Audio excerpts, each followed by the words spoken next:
What's that? This just in. We're hosting a live stream kickoff show to usher in Hug Girl Summer! I can't snort like you can. I'm kind of jealous. Well, I'll teach you at our live show. Amazing. So join us on June 1st. This is a Saturday at 7 p.m. Central Standard Time for an evening of summer-inspired true crime cases. Yeah, Lucy and I are each doing a case. Yes, A full-blown doing case. Yeah. This is gonna be like an old school wine and crime show. And if you've missed us, we're back. Here we are, baby. We're also gonna have cocktails, some Midwest dip recipes. I can't wait to see what you whip up in the dip department. Literally whipping it up. Yep. We're gonna have cats. We're gonna have babies. We're gonna have special announcements. We're gonna have so much more. We're going to be within a stone's throw of my oddities cabinet, so who knows? Who knows who or what will make an appearance? Exactly. Could be anything. This is a full-blown virtual live show, and you do not want to miss it. I personally am working on a Hog Girl Summer craft cocktail that can be done with or without alcohol. It's going to be very versatile. I cannot wait to share the recipe with y'all a little early so you can get your ingredients, and then we can do a whole tutorial at the top of the show to make our cocktails together. We're going to make our dips together too, baby. Oh, it's going to be so fun. We might have a little cooking show moment. Well, we love snacks. We do love snacks. So tickets are $15 and include online replay. So if you're nervous that you're not actually available at that specific time, don't worry. Don't worry. Get your tickets now at wineandcrimepodcast.com. And we cannot wait to kick off the summer with you, Hogs! See, I'm bad at it. That was so cute.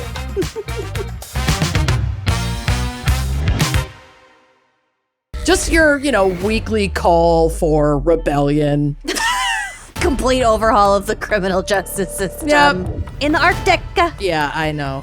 Just I wouldn't last a seals. fucking day. Not a day. Not a Not an afternoon. They got puffs. They got almost all the puffs. Oh my god, you have a monopoly on the puffs? I can't believe any of us survived. Let's just be honest about that. Me too. We should all be dead. So this is not a super serious relationship for him, and it is for her. You don't say. Viewer discretion is advised. You are listening to Wine and Crime, the podcast where two friends chug wine, chat true crime, and unleash their worst Minnesotan accents. Oh, yeah. I'm Amanda. I'm Lucy. You are. Do you have your Stanley today, Lucy? Oh, yeah. This is a Stanley versus Yeti face-off. Well, tell the good people how many ounces your Yeti is. We have confirmed that yours is bigger. Hers is 69 ounces, 64 ounces. Gross. 64. This one's 32. That's half. Yes, it is. Half. But this one has a fancy divot to fit in a standard car cup holder. Well, I'm waiting on you to buy me that adapter. And my father-in-law's previous company that he retired from on it. Shout out to Tom. Love a corporate branding moment. I didn't on your buy Yeti. this. It was given to us when we were over for Mother's Day. Happy Mother's Day. We always leave their house with more than we came with. Oh, yeah. Mm-hmm. They always send us home with treats. Anyway. Tom and Sue do. That is what Tom and Sue do. God bless them. But we aren't here to talk about tumblers today. We're here to talk about a very special fan pick brought to us by Ashlyn Ash Pereira,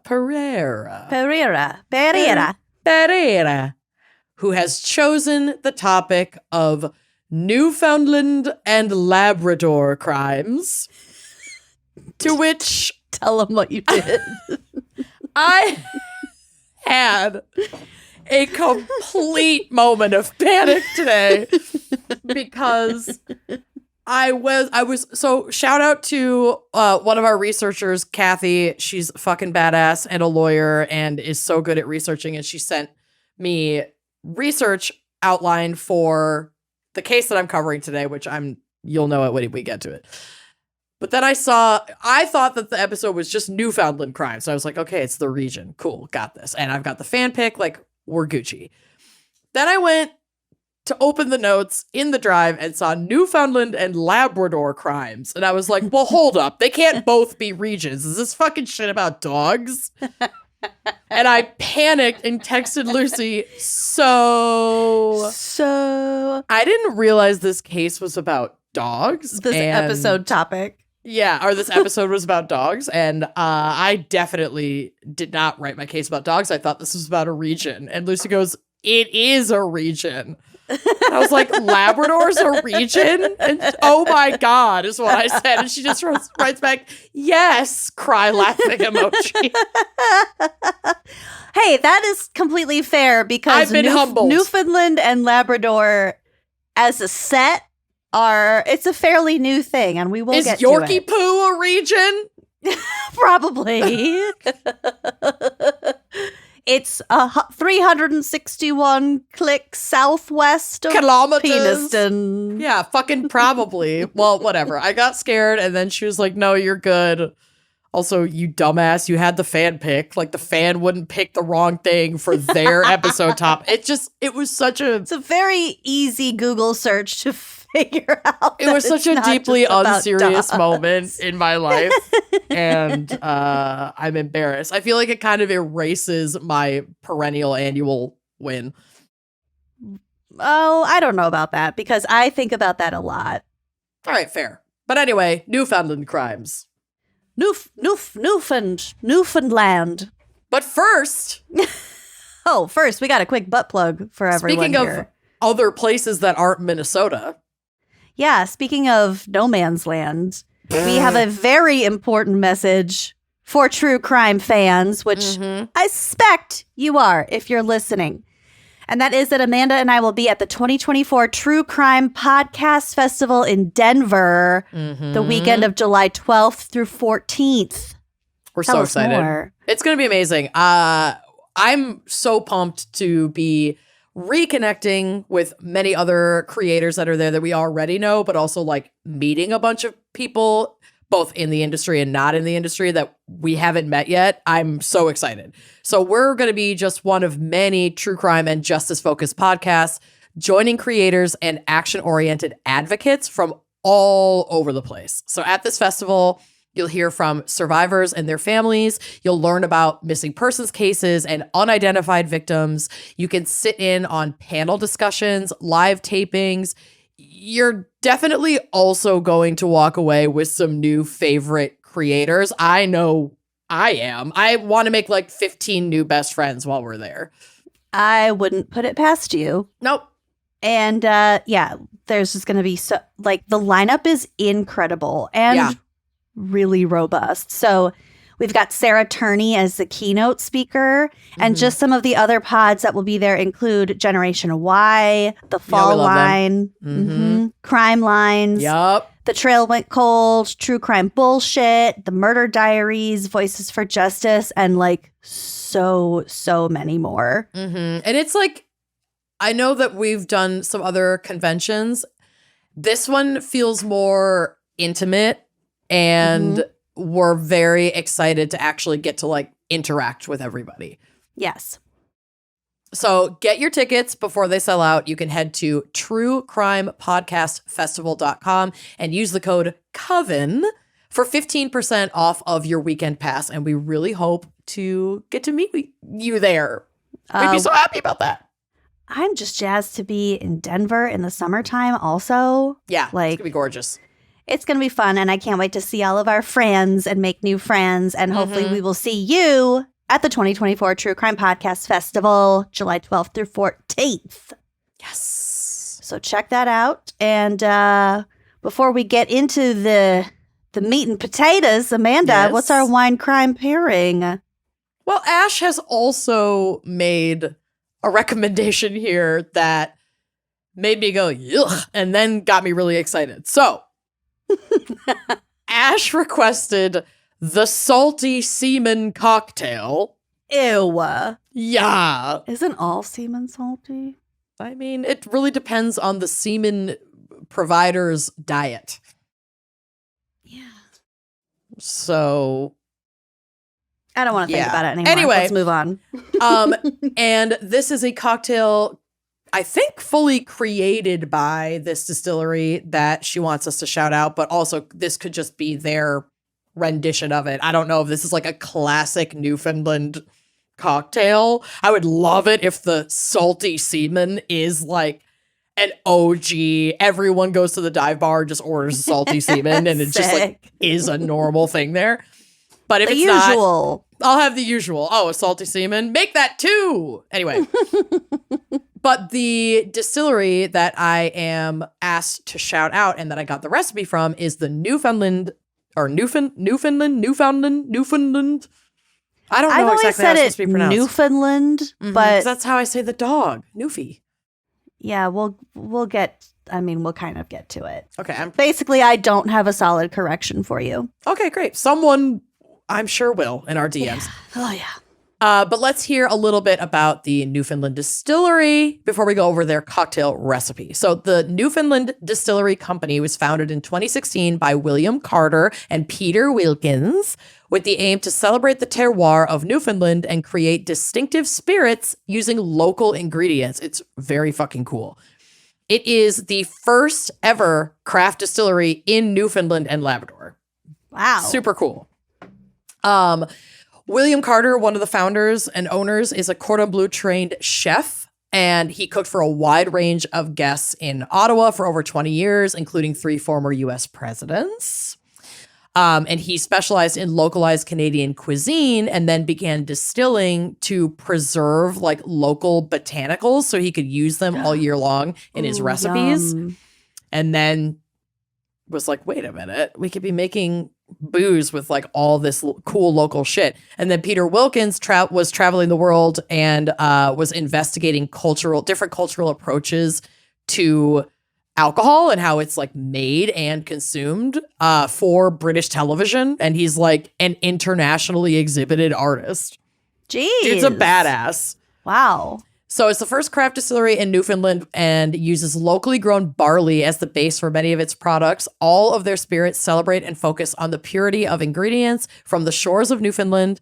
Juniper and other ingredients are all picked locally on land or from the sea. So they literally will use seaweed, and we'll get to it in their distillery. Oh. Well, there's lots of seaweed there. So they produce a range of gins, rums, aquavit, and vodkas. And they started doing whiskey in 2020, and you can get them across Newfoundland and Labrador, as well as in Nova Scotia, Ontario, Quebec, and Alberta. And they do have a specific seaweed gin. It's called Gunpowder and Rose Rum, and then their seaweed gin. Those 2 products are available in the UK. We can't get any of it, sadly, in the United States, but we love Canada, and we will be back, and I would be so pumped to try this. In the meantime, I've gotten quite high for this episode, so I'll be sipping from my Yeti. But if you do have Time access for some to this, ice water. right? If you do have access to this, and frankly, if you like dirty martinis, I bet this would slap for you, especially a gin martini. It sounds briny and citrusy. Like, I'm here for this recipe. It's going to sound wild, but I'm into it. I'm super curious if I can recreate this with local stuff. So now that I like have access to more of this information, I might try and find supplements because I want to make the Salty Seaman. I want to make this cocktail. This is what they say to do. 2 ounces of seaweed gin, 3/4 of an ounce of lime juice, 1/4 of an ounce of lemon juice, a 1/2 ounce of simple syrup, which is just like sugar water, a dash of seaweed and nettle bitters, and a pinch of salt. Even get that? You can make your own bitters, but people make all kinds of different bitter bitters and tinctures and things like that. Seaweed and nettle. Seaweed and nettle bitters. So they said to add. That's badass. I know, right? Doesn't this sound fucking sick? I want to try it so bad. Add ice to a shaker and pour over the seaweed gin, the salt, the lemon juice, the lime juice, and the simple syrup. Shake well for no more than 10 seconds because you don't want to get it all watered down from the ice, and strain into a chilled glass. Drop in a dash of the seaweed and nettle bitters, and that's your cocktail. You could garnish it with dried seaweed if you wanted to, but like it's a martini, essentially. Wow. Doesn't that sound wild? It sounds really good. I would definitely have a sip of it because I'm not a gin gal, but I feel like I can see the flavors of this cocktail. I bet it's gorgeous. And it looks like a roiling ocean. Yep.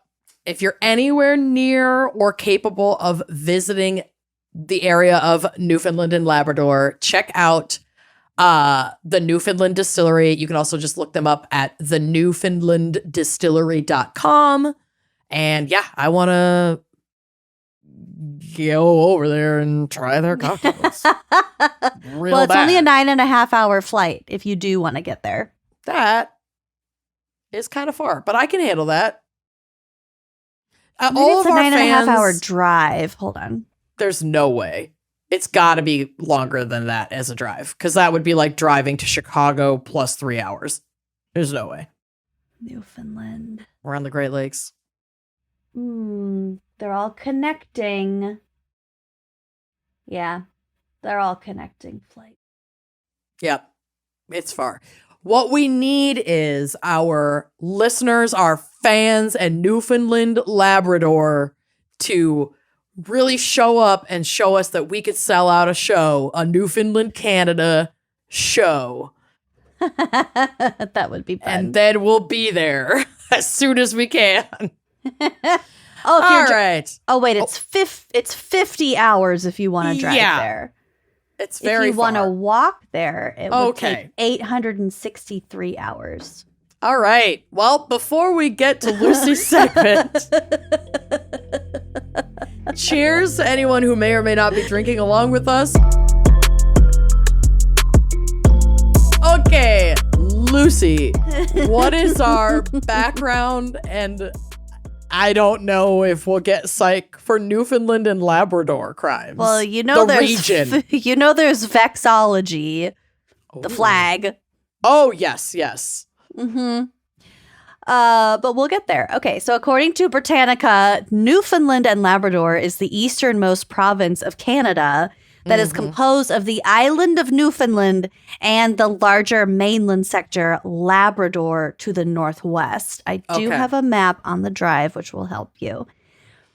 And because you and I don't know jack shit about Canada, just for clarity, a Canadian province is different from a Canadian territory. What? So a province exercises constitutional powers in its own right. So provinces are closer to like a state. Okay. In the U.S. They have some of their own local laws. Yeah, they have their own governances. Okay. Mm-hmm. While the territories exercise delegated powers under the authority of the Parliament of Canada. So they've got a little bit of British leftovers going on. Yeah. They have a parliament that... Are the territories sort of like so vast and spread out that they were like, y'all are just going to be under the laws of like a federal government? Because you're all out in way out in the booties, and this is not going to work for me. Or like, why... How do they choose what's a territory and what's a province? The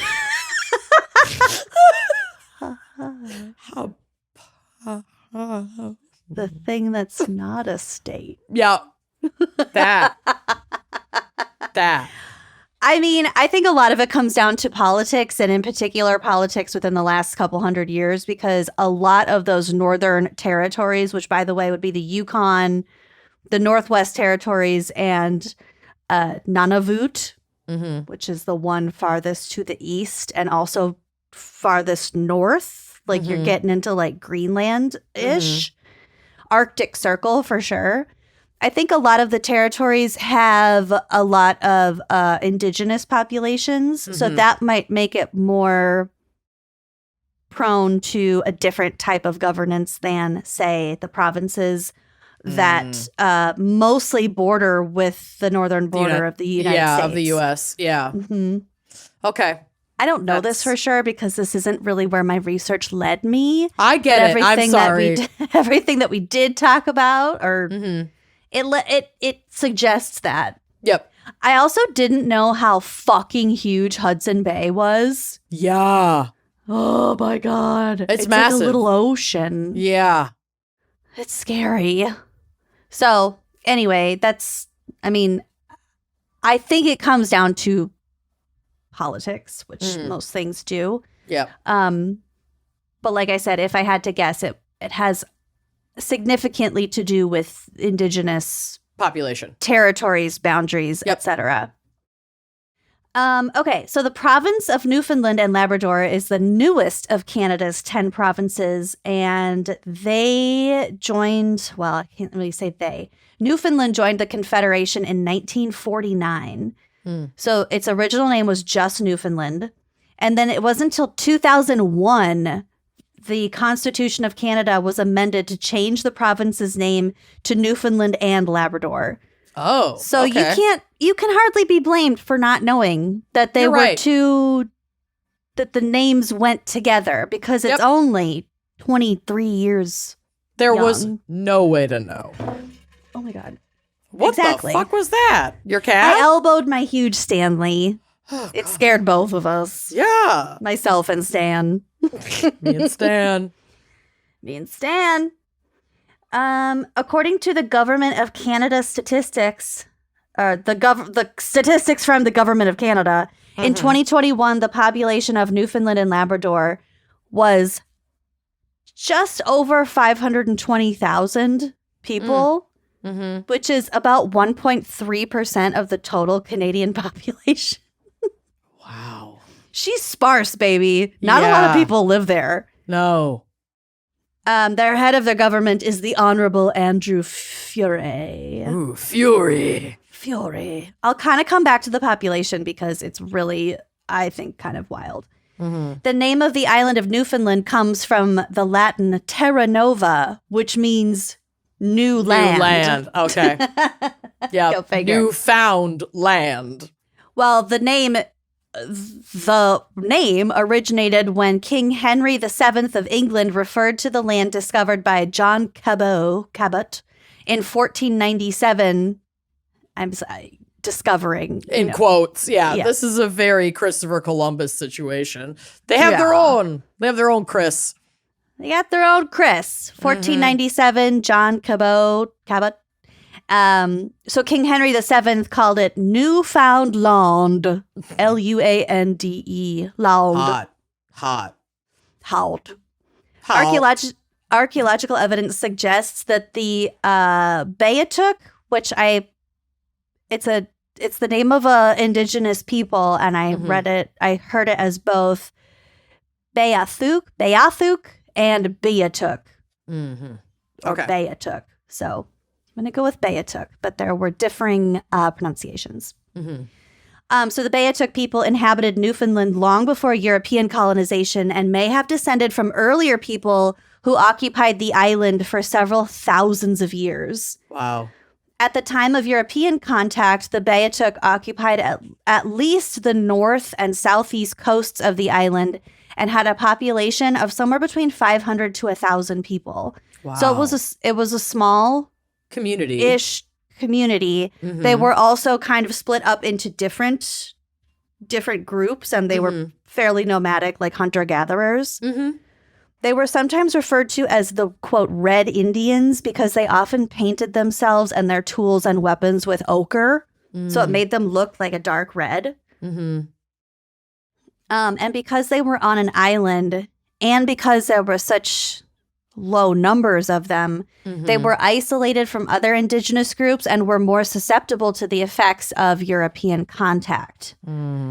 So sadly, by the 1830s, disease, colonization, conflicts, and competition for resources led to their extinction. Oh, God.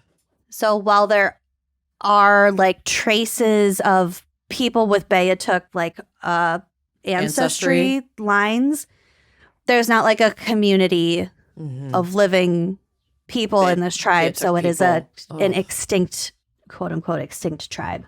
That's awful. The origins of the name Labrador is believed to have been first applied to Greenland, called the Land of Labrador by early Portuguese navigators, and later transferred to the northeastern mainland by cartographers. So cartographers were like, nah, we think you were talking about this spot and not actually Greenland. Okay.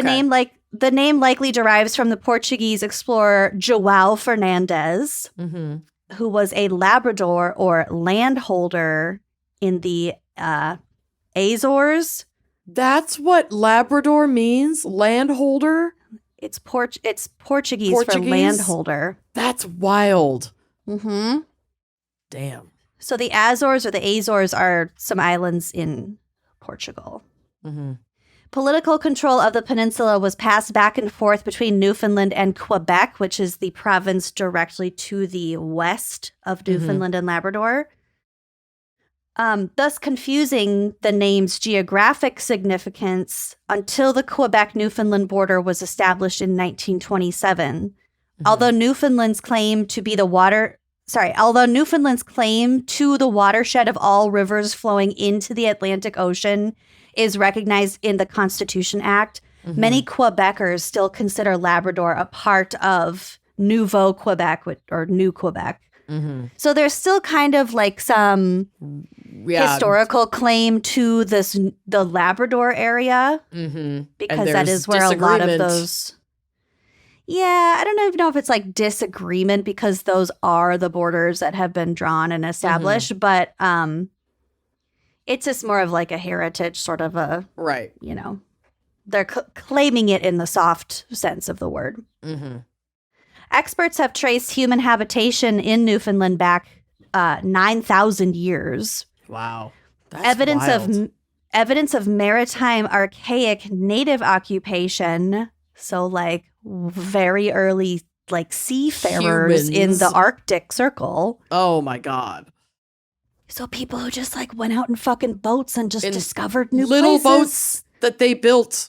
In the Arctic. In the yeah, I know. I wouldn't last a fucking day. Not a day.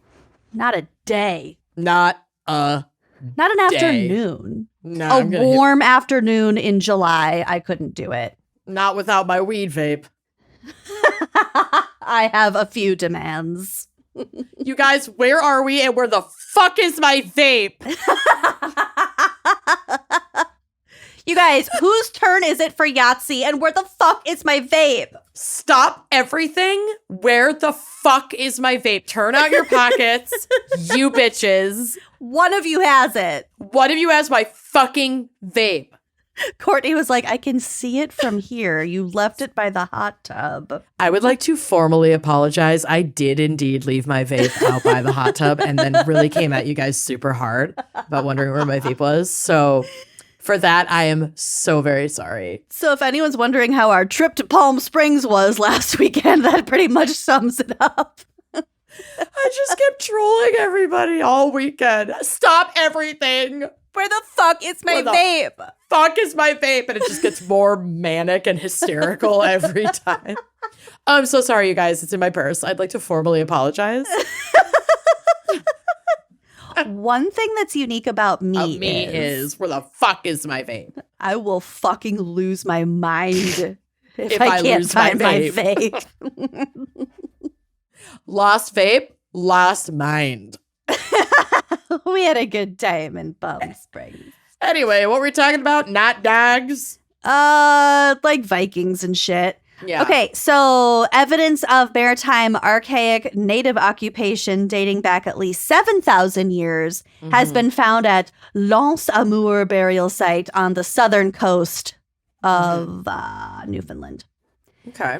Labrador was likely what was called the Markland of Viking sagas. So when you read about what is presumed to be like historical ledgers about like the Vikings. Okay. One of not them, me, because I only read smut, but when the royal Correct. you read about. That's what I always mean Okay. when I'm talking about literature. If Judith Krantz didn't write it, I want nothing to do with it.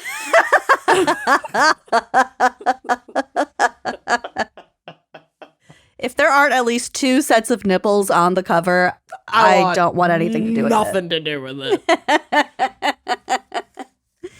Okay, so Markland is often referred to in these Viking stories. So they That's think so that cool. that's Labrador. Wow. And so Labrador allegedly was visited by Nordic explorer Leif Erikson around the year 1000.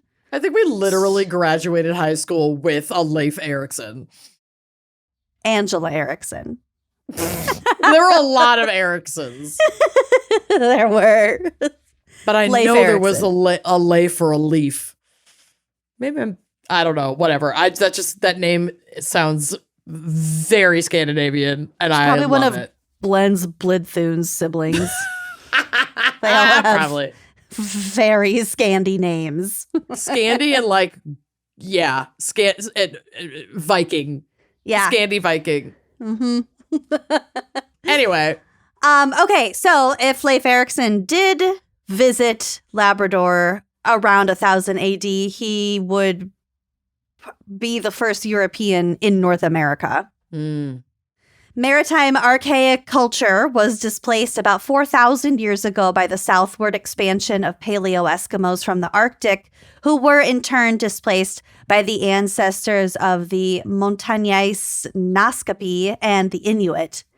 Early European occupation was entirely focused on coastal fishery and was fiercely opposed by the Inuit to the north and the Naskapi in the south because, again, we're talking about, obviously there's a lot of coastline because half of the shit is an island, but there's only so much that pressure that these natural resources can bear. well, right. And if- indigenous folks are literally living off of this, not because they're manufacturing and selling it, but because they are consuming it and maintaining that area so that they're not overfishing it and like honoring the proper way to treat the land. And European colonizers always want to exploit those kinds of resources. So they're going to fucking lose not only their land and the areas that's been sustaining their families and their community, but then it's going to get ruined for everyone because it's going to be overfished and fucking exploited. And that is exactly a primary contributor to why the Beothuk people are no more, because they were just they were driven out essentially by the Europeans and anyone who was coming there to commodify their resources and their land, which is just classic colonizer. Yeah. Whatever. I mean, it's a story. It's a very old story. Unfortunately. Okay. So I got to talk a little bit about the flag. You got to. Got a picture of it on the drive. It'll be on the blog. Yes. The flag was introduced and adopted in 1980. So still, all of this is very recent. And it was designed by Newfoundland artist Christopher Pratt. Chris Pratt. No, the worst Chris. Not to be confused with Joey McIntyre. What's his name? What? I can't even. Toby Maguire. No. Toby Maguire? Who's the other one? What's wrong with me? What did I just say? Joey McIntyre? That is a completely different person. I can't follow this at all. Why? Usually You have ADHD. You can't follow I know, I'm this? usually so good at following these kinds of fucking leaps. I have no idea where you got Joey McIntyre. Toby Maguire, Joey McIntyre. It's almost the same name. Guys, it's identical.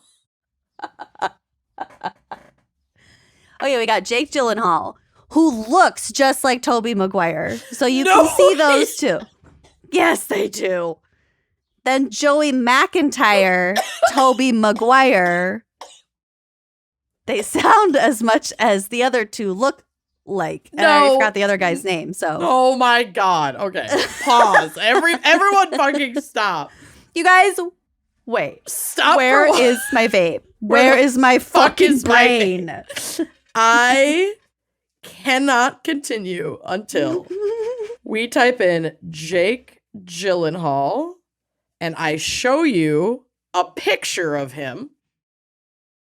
Jake Gyllenhaal. He cute. Yeah, okay. Yep. Who's the one he looks exactly like? Topher Grace? No, Tobey Maguire. Still wrong. Which one was Cider House? Tobey Maguire. Are you sure? Yes. That's Tobey Maguire. That squinty I think they look exactly the same. Spider-Man. Yeah, but in my mind, their faces just replace each other. Absolutely not. Now, Tobey Maguire and Topher Grace have at least like hair coloring similarities, but they all have brown hair. They still look nothing alike. Well, first of all, it's very grainy in the screen that you're showing me. I rest my case. Then Joey McIntyre was the new kid, right? Yes. I can't. You know what? It's fine. I don't need everyone to understand me. Thank God, 'cause you don't have me. I could not follow. Those jumps were too far. I couldn't figure it out. All right. The flag. But those jumps take you 846 hours to walk to. If you were walking there. Okay, designed by Chris Pratt. The design was chosen due to its broad symbolism. So the blue represents the waters of the sea, lakes, and rivers. Mm-hmm. The white represents snow and ice. Mm-hmm. The red represents human effort. Oh. And the yellow, gold, symbolizes the confidence the people of Newfoundland and Labrador have in themselves and their future. The red as human effort really grossed me out. Creeps me out. It also has like the cross marks of the Union Jack. Yes, I was just going to say, the design has an intentional overall resemblance to the Union Jack as a reminder of historic connections with the British Isles. But also that the design, the lines, is that of etchings on Beothuk and Innu decorative pendants that were worn hung from a cord around the neck. So there is some indigenous symbolism there. Mm-hmm. They also have a super cute flag known as the tricolor flag or the pink, white, and green flag. This looks like Neapolitan ice cream, and I want it. I want to eat it so bad. It's like a pink version of the Irish flag. Yeah. This is cute. I can fuck with this. This began as the unofficial flag of an aid and benefit organization, the Newfoundland Fishermen's Star of the Sea Association. Cute. And it was established in St. John's, which is the capital of the province, in 1871 by the Catholic Church, which I feel like for 1871, pink and lime green, kind of progressive, a progressive palette. Maybe, or maybe those were very in fashion colors at the time and we just don't know. I mean, they were. The pink was supposed to represent like the rose of Jesus or some shit. I don't know. There you go. Okay, here's some fun facts about Newfoundland and Labrador. Okay. You're going to love this. I am. 95% of North American puffins live in Newfoundland and Labrador, and it is the official bird of the province. What? Puffins are so cute. Y'all got puffs? They got puffs. They got almost all the puffs. Oh my God. You have a monopoly on the puffs? We so have cute. to go. We have to go. Ugh, we love John's weird show. aquatic birds. Yeah. Okay, so we touched on this before, but almost everyone pronounces Newfoundland wrong. Oh, great. So there's supposed to be a slight guttural stop between Newfound and land, with the Newfoundland? with the latter pronounced as if it were like isolated. So land, Newfoundland. Newfoundland? Newfoundland. What's the guttural sound? Newfoundland? I think a guttural stop is just like air stops coming out. So Newfoundland. Newfoundland. Newfoundland. Okay. Newfoundland. Newfoundland. Whew, okay. The more you say it, the weirder it sounds. Oh my God, my vape is destroying me. Newfoundland. While the province encompassed both Newfoundland and Labrador, a shocking 94% of the population lives in Newfoundland. So almost nobody lives in Labrador. Oh. So not only Labrador. does the whole province have like 1.5% of the Canadian population, but almost all of them live in Newfoundland. And of those folks, another 40% live in the capital city of St. John's. Yeah. So almost everyone lives in St. John's. The same town. Mm-hmm. That's wild. I mean, it's a city. Well, right. It's it's the 22nd largest city in Canada. Duh. Yeah, but still, that's just wild. Well, to make it even weirder, Newfoundland has its own time zone, and it's one of the rare 30-minute time zones. What does that mean?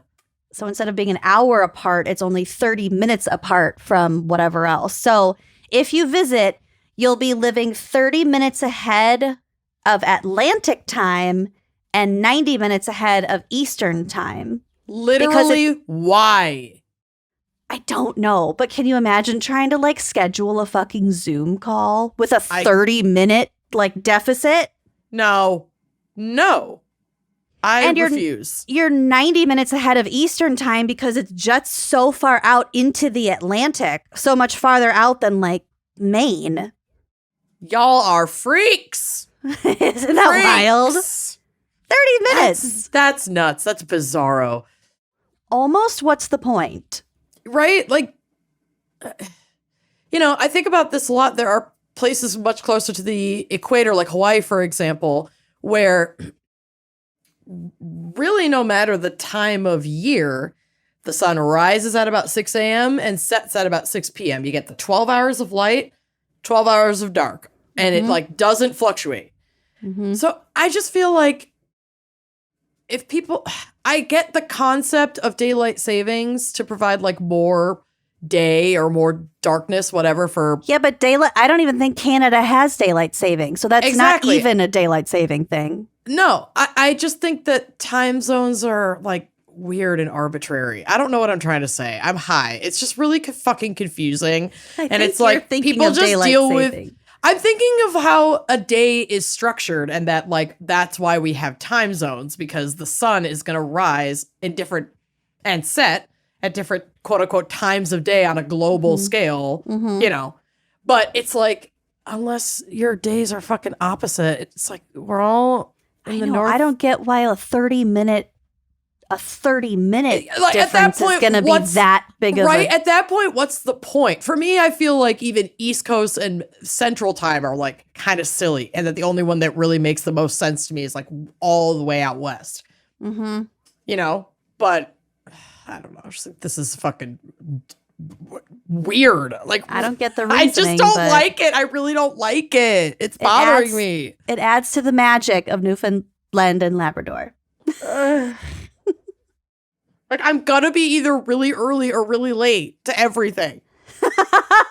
On this half-hour shit. I'll either be 90 minutes early or 30 minutes At late. least 30 minutes late. I can't do this. I can't do this. It's too much pressure. Okay, so I told you that the first known European presence happened in like 1000 AD in North America. So that was in Newfoundland. It's at the northern tip of the island, and this was a location of a Viking colony that was discovered in 1960. Wow. The settlement what a discovery. The settlement is believed to have been founded around 1,000 years ago. And this spot is so important that it was named a Canadian UNESCO World Heritage Site in 1978. Cool. Okay, so we've discussed their accents a little bit. They're fucking wild, and I do have... Well, I guess the pronunciation of Newfoundland. Sure. So the accents between Newfoundland and Labrador are they're distinctly different. So their accents are flavored by Irish and English settlers and were strengthened by isolation and the fact that the province only became a part of Canada in 1949. So before that, the people who lived there were sort of like, well, we're part of Britain. Was it just like it's okay? They were just a colony, essentially. Yeah, like their own they were under British rule until 1949. That was going to be my question: is like, did they have their own, basically, little country? But no, they were a British colony. They didn't have their own little country, but their accents did develop in a little bit of a bubble, and that's why they're so fucking weird. So strange. The area has endless varieties of English, and the way that people speak can say a lot about them, where they live, like specifically where they live. Okay. So if a person uses ye or yay to refer to a group of people, like where are ye going after work? Okay. They might be from Conke, which is on the Great Northern Peninsula of Newfoundland. Okay. Or if someone emphasizes the I in words as used in Irish English, such as saying milk versus milk, then they are likely from the Avalon Peninsula. Interesting. According to the 2016 census, 97% of residents reported English as their native language, making Newfoundland and Labrador Canada's most linguistically homogenous province. Interesting. Which is weird. Which is weird considering their accent. And having said that, much of the population is descended from Irish settlers, giving Newfoundland its reputation as, quote, the most Irish place outside of Ireland. So I have a couple samples for you. Yes. So here's a sample of a 53-year-old woman from Calvert, Newfoundland. Okay. Listen to how, like, Irish this sounds. When she got there was a woman with a goose waiting for her. The woman gave Sarah an official letter from the vet. The letter implied that the animal could be suffering from a rare form of foot and mouth disease, which She's talking about a sick goose, by the way. Yeah. Okay. was surprising because normally you would only expect to see it in a dog or a goat. Sarah was sentimental, so this made her feel sorry for the beautiful bird. Before long, that itchy goose began to strut around the office like a lunatic, which made an unsanitary mess. Ugh. Okay, but the long O's sound pretty Minnesotan too. Before lang. Yeah. Before lang. But then there's such a very clear Irish affect in there too. Oh yeah. It's so cool. And sometimes she just sounds like fully Irish, and then other times she sounds Midwestern. It's weird. Okay. It's very odd. Here's another one. This is a 26-year-old white man from Placentia, Newfoundland. Oh, placenta. Placentia. Okay. Tell him placenta. People look, but no one finds it. When a man looks for something beyond his reach, his friends say he's looking at the pot of gold at the end of the rainbow.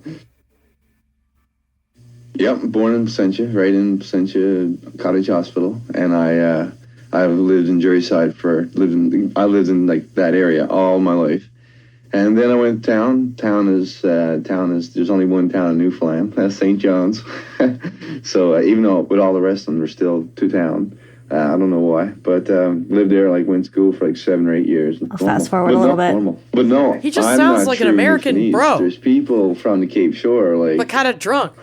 because of Jesus, like that, right? That's the way they talk, and they're the people you're going after if you want to get the Irish dialect, because there's some Irish. people out there, I haven't got a clue what they are saying, right? So, from Newfoundland, other than the fact that we drink a lot more than most people.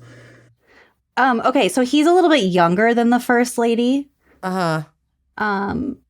I'll go to an older man. Yeah, I feel like that guy didn't have much of an accent at all. He sounded, I would have just assumed he was like an American college bro. She But I didn't wore know. porridge, checked herself in the mirror, and washed her face in a hurry. Then she put on a plain yellow dress and a fleece jacket, picked up her kid, and headed for work. When she got there was a woman with a goose waiting for her. The woman God, they keep talking about the geese. The goddamn geese. Is this like a Fucking thing? geese. But did you Fucking hear how geese. much more Irish that guy sounded? Yes. And he's 64 and the other guy was 26. Mm-hmm. So like that, I wonder. just that generation. Mm-hmm. Anyway, so that's a little sample of Newfoundland. How fun. accents for How you. odd. So odd. So thank you to the International Dialects of English Archive for those samples. Mm-hmm. So now here's the part that you have been waiting for. Oh.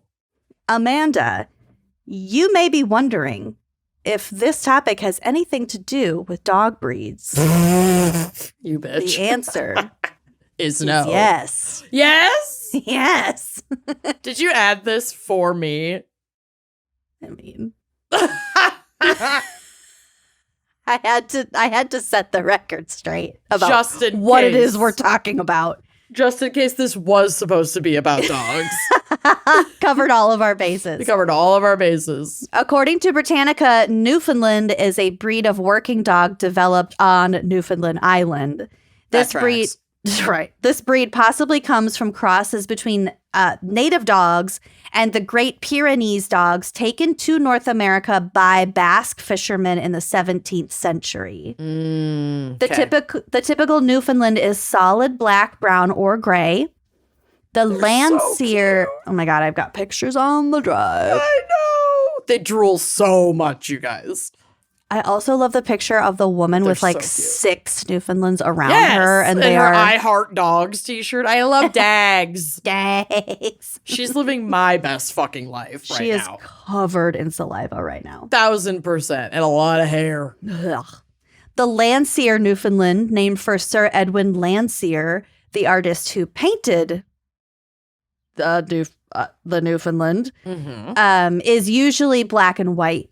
It is a huge, characteristically gentle, patient dog standing 26 to 28 inches tall and weighing between 100 and 150 pounds. So They are gentle giants. They're big really fucking dogs. big. But they're like so good with kids. They're very good at super swimming. chill. They're really good at swimming. They don't want to go on walks for like a super long distance because they get tired and hot. because they're massive. They're huge and they have a really, really, really thick coat. So they're actually like kind of good apartment dogs that you just walk like, if you have a big enough place, obviously. You walk like 1 to 2 short walks a day. I feel like they'd just be perfect. They'd flourish on this island because Yeah. they're just outside in the kind of rainy, snowy climate. And they can just rest when they want to. And I want to clarify, I don't mean you're not letting your dog out more than twice a day, but I mean like a full blown, like walks around the block, not just a quick like poop and pee session, you know? Yeah. But they're such cool dogs. I've never met one, but I want to. You haven't? I don't think so. Girl, I got you. Oh, thanks. I'll hook your ass up. So the Newfoundland has powerful hindquarters, a large lung capacity, large webbed feet, and a heavy, oily coat that contributes to its swimming ability to both swim and withstand the cold waters. Honestly, I share all the characteristics with the Newfie except the webbed feet. You do not have a large lung capacity. Have you seen how long I can sustain, first of all, like a Celine Dion riff, how loud I can yell, Yeah, that's true. how deeply I can inhale a bong? Okay, I stand corrected. Despite everything, you actually have a really decent lung capacity. Thank you. Thank you. Yeah, Stop I feel so seen. everything. Shut the fuck up. Where the fuck is my vape? I'm so sorry. It's right here. It's right in front of me. That's right where I left it. In addition to performing rescue work, the Newfoundland has served as a watchdog, companion, and a draft animal. They are also known as Newfs or Newfies, and they live around 9 or 10 years old. Yeah. Not Never a long long enough. time. No, they're so big. They're so They big. get a lot of health problems. The Labrador is a breed of sporting dog that originated in Newfoundland and was brought to England by fishermen around 1800. So there's no difference between a Labrador Retriever, or a Lab. Mm-hmm. They're all the same. They're all a Labrador Retriever. It's just how we shorten the name. Yep. Labradors stand between 21 to 24 and a half inches tall and weigh between 55 and 80 pounds. Its distinctive features include its otter-like tail, which is thick at the base and tapered toward the end. Oh, yeah. It is adder-like. And they really thump your leg when you're standing th- next to them. They really do thump. And its short, dense coat of black, chocolate, or yellow fur. The dog is characteristically rugged, even-tempered, and gentle. The Labrador Retriever has been used in military and police work as a rescue dog and as a guide dog for the visually impaired. In the 1990s, the Lab became the most popular dog breed in the United States, but I do believe it's the Golden Retriever now.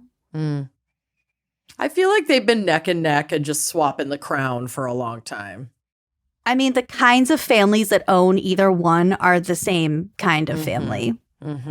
Bring back Chinese crested all the way to the top of the list. Sick. Sam, the world's ugliest dog, is my hero to this fucking day. I love that dog. His little teeth. Ugh, All Google crooked. him. Google Sam, the world's ugliest dog. I can Picture see it in him my in my eye. mind's eye. I'm not saying you. I'm talking to the royal you. His visage is burned into my Burned. memory. We were obsessed Seared. with him. We printed pictures of him on my family Windows 95, like Gateway 2000 computer. I remember that. This dog is like an original meme. It's the kind wild. of meme you printed out. Yeah. Okay, I have one more little story for us. I wouldn't even call it a mini case. It's just a little cherry on top. Okay. So, on March 31st, 1949, the island of Newfoundland officially became a Canadian province as we know. So, during World War I, Newfoundland was still ruled by Great Britain. So, when Britain declared war on Germany in 1914, Newfoundland was also automatically at war because Britain just dragged them on into it. Yep. Over 12,000 Newfoundlanders enlisted in the war. These Newfoundlanders were known as the Blue Putties because of the color of the wool fabric on their uniform. Interesting. In 1916, the Blue Putties went to France to fight in the Battle of Somme. And this battle was to help stop the Germans from further invading France. The 2nd Battalion of the Newfoundland Regiment was supposed to attack the Germans on July 1st near the village of Beaumont-Hamel. However, the Germans were somehow informed about their attack, about their attack plan, and prepared to attack the Newfoundlanders before they could really start their attack. There was they planned they found out about the plan. They planned a counterattack. A secret counterattack. So when the I It's cannot so say hard to say. Just say the Newfies. When the Blue Putties left their trench, they were like, "All right, time to go. We're leaving our trench. We're gonna go surprise the Germans and stop them." They went over the top of their trench to advance towards the enemy, and they walked straight into a hail of machine gun fire. Oh, God. So around 800 Blue Putties went into the battle that morning, and over 700 of them were either killed, wounded, or went missing. Almost every single one that went out. Oh, wow. So those who did survive had to stay in France and continue fighting. And understandably, they were really depressed after witnessing almost all of their peers be killed in action. Half their fucking town. Over half of all of the Newfoundlanders who went over to France to fight in the first place. Yeah. Some Canadian soldiers noticed how they were pretty sad. Mm-hmm. And they offered the Newfoundland Regiment a gift, a very special canine gift. They sent over a large Newfoundland dog whose name was Sable Chief. Sable Chief. Oh. Sable Chief was around 150 pounds, so he was definitely on the large end of the Newfoundland size spectrum. Big boy. And he attracted a lot of attention because of his large size. He became the mascot of the 2nd Battalion of the Newfoundland Regiment. Sable Chief marched with the regimental band and visited wounded troops. He just brought up the morale. Therapy dag. It's even reported that he would stand up at the opening bars of the Newfoundland anthem and stay standing until it was over. That's so freaking cute. And almost all the pictures I have of Sable Chief on the drive, he's just standing up. I love him. He's so cute. He's so regal. Mm-hmm. Sable Chief was so beloved and important to the battalion that his body was taxidermied and displayed in the Newfoundland Naval and Military Museum in St. John's, where he is the center of the World War I exhibit. And when That's really him on the drive? And when his pelt deteriorated, a fund was started to restore Sable Chief so he could remain in the museum. I thought this was a recreation. No, that's Sable Chief. With the big plaque that says Sable Chief. Yeah, he looks exactly like Callie. He does look like Callie. Maybe Callie had some Newfie in her. Like, the pictures of him with his, like, mouth open, just smiling. Mm-hmm. That's Callie. Looks exactly like her. I think stuffed Sable Chief looks the most like Callie. Agreed. Agreed. Her coat was never this thick. Restored pelt Sable Chief. Yeah. Lost half her coat Sable Chief is the closest to Callie, for sure. But the derpy face. So sweet. So Sable Chief is a wartime hero. God, he's so cute. I love him. Oh, I also have a picture on here of see the one labeled mix. Yeah. You can crossbreed labs and Newfies, and you get this adorably derpy looking thing. Oh, what a cutie. And a little smaller. I think they're a little smaller. There's they're a little less squished in the face. Uh-huh. Cute. But anyway, so that is the background of Newfoundland and Labrador. Wow. And I hope there's at least one person listening because y'all have a very sparse population. I don't think I fucked anything up too bad, but, you know. Get at us if we did. Get at us if we did, because, again, we know jack all about Canada in general. And those things. Are you ready for my case? You're not. The way you're rubbing your eyes makes me think I'm not. We talked about the dark cases. Did I say I was going to take a break from dark cases? Yes. Yes. Those were your words. Did I, though? Not really. I didn't. First of all, it's not my fault. Fan picker, Ash. Blame Ash. Okay. But also, when this topic hit the calendar, there was also a case request from our fan picker to cover this. And it definitely is like the most famous true crime story to come out of this region. So it makes perfect sense why this was the pick. Okay. Also, if you have seen the documentary Dear Zachary. No.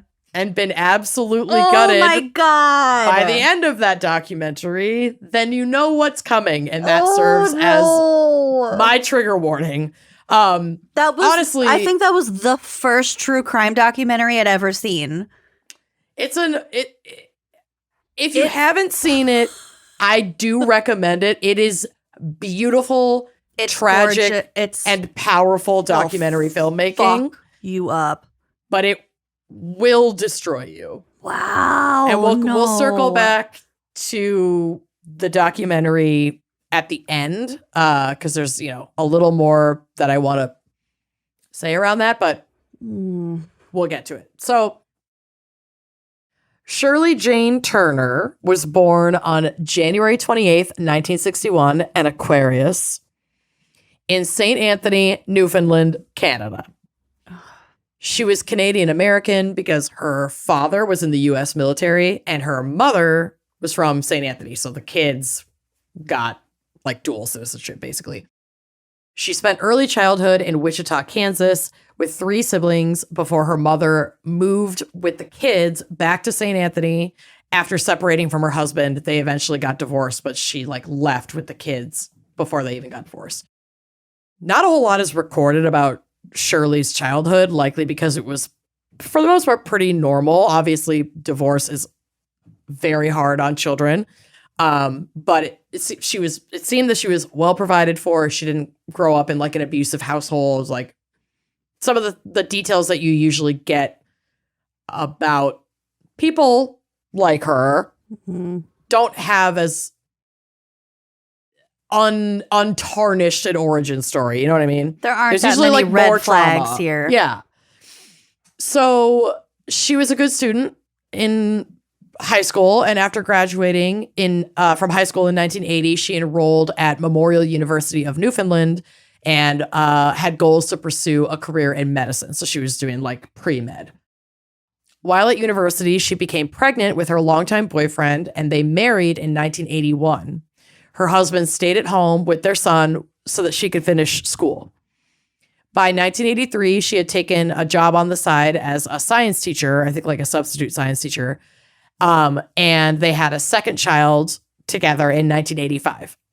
Around this time that the second child was born, there are rumblings that she was having an affair with a former fling. And this is likely why her first marriage ended in divorce in 1997. And she married her affair partner in January of 1988. So okay. 2 young kids, 1 year out of the relationship, but not even a year divorced. She's marrying They someone divorced else. in 1987 Sorry, yes, 1987. and married the new guy of the 1988. next year. And she had 2 kids from a previous. Mm-hmm. Yep. Okay. Then the new husband and Shirley had a daughter together in 1990. And a year later, she and this second husband separated, agreeing to joint custody while Shirley finished her schooling. Because now she's got, she'd had full custody of her daughter with this guy. And she had at least 50%, if not more, custody of her 2 children from her previous marriage, who were both young. And she's trying to finish med school. So she's got a lot going on. She's got a lot going on. And her former husbands, because they love their children, were willing and wanting to assist because they wanted more time with their kids. Mm-hmm. So she's not able to afford to live on her own with her kids. So she gets a roommate in 1993, a dude who lives in the area. This roommate became so alarmed at Shirley's behavior toward her children that he moved out and reported her to a therapist at the university that she was attending for med school. Oh, shit. He said that he had witnessed Shirley Turner, physically and emotionally abusing the 2 older children from her first marriage, including hitting them with a belt. Oh, my God. The psychologist, properly, because they're a mandated reporter, filed a report with social services, who closed the case on January 11th, 1994. So less than a year after this report came in. And they never even interviewed Shirley before they closed the report. So they did interview the children, the older children, who confirmed that their mother was, quote, the disciplinarian, and that she spanked them and hit them with a belt. Their father claimed that he'd only seen her threaten them with the belt. She only threatens them with the belt. She doesn't hit him with the belt. So the standards for closing a report are pretty low if you're not even interviewing the purported Perpetrator. abuser. Correct. And then I guess they could just never get Shirley to nail down a time that worked with her busy schedule to do an interview. So they eventually just dropped the case, close it. Oh my God, that seems so Canadian. I mean, it also seems very American and very white people being accused of abuse and us not using those resources to look into it because we're too busy using them to punish and harm marginalized people and people of color. That's, it's not just, doesn't just happen in the US. It also happens in Canada and all over the world. So we all have that in common. Just seems excessively polite. That's like, we don't want to interrupt. Oh, we couldn't get you scheduled? All right, we'll just let it go. Yeah. Y'all have a good weekend. No. But more Irish. Yeah, but like inexplicably Irish. Well, anyway, so they dropped the case. 3 years after this, Shirley and her second husband get divorced. They finalize their divorce. She's granted custody of their daughter, but apparently returned her to her ex, her daughter's father, within like 2 days of the ruling, and sent her older 2 children to live with their father. So and was she's just over all of her kids. Over it, effectively out of their children's lives entirely, which, like, fucking thank God. Good. Bye, bitch. Get out of here.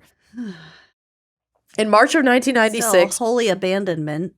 Yeah, it's fucked up. And I'm also glad that those kids. Well, in retrospect, for the most part, we can be glad that this happened. Yeah, that they were for the most part protected from her, but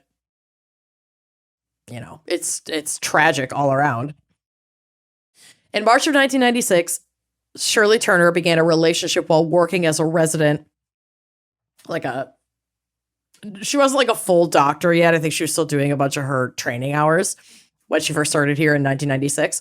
But she struck up a relationship with this guy named Miles Doucette, and he was also a resident at St. John's Hospital. A few months later, his employment, like where his residency was going to go next, caused him to relocate out of St. John's. So he broke up with Shirley because he didn't want to do a long distance relationship. They were like driving distance apart, but he's like, I'm a fucking studying, like I'm a neither doctor. of us has time for this. Yeah, I'm a resident. We're not going to do that. Makes perfect sense. In response, she began inundating him with phone calls and later noted that when he answered the phone, she would like creepily threaten him and talk to him with, quote, intensity and velocity. Velocity? Yeah. That's creepy. It was weird. The calls continued for over a year, and even when he moved again for work in November of 1997, again, they're still within driving distance of each other, and like, I guess she would visit on occasion, and now I'm not commenting on him still interacting with her. We all know that all genders can be victims of abuse and how hard these cycles can be to get out of, so like, we're not going to be judging him. No, and especially like stalking. Yep. They were still in contact. Her behavior was escalating, but I believe that there were some consensual, at least, visits. I don't know if they were sexual in nature, but that happened.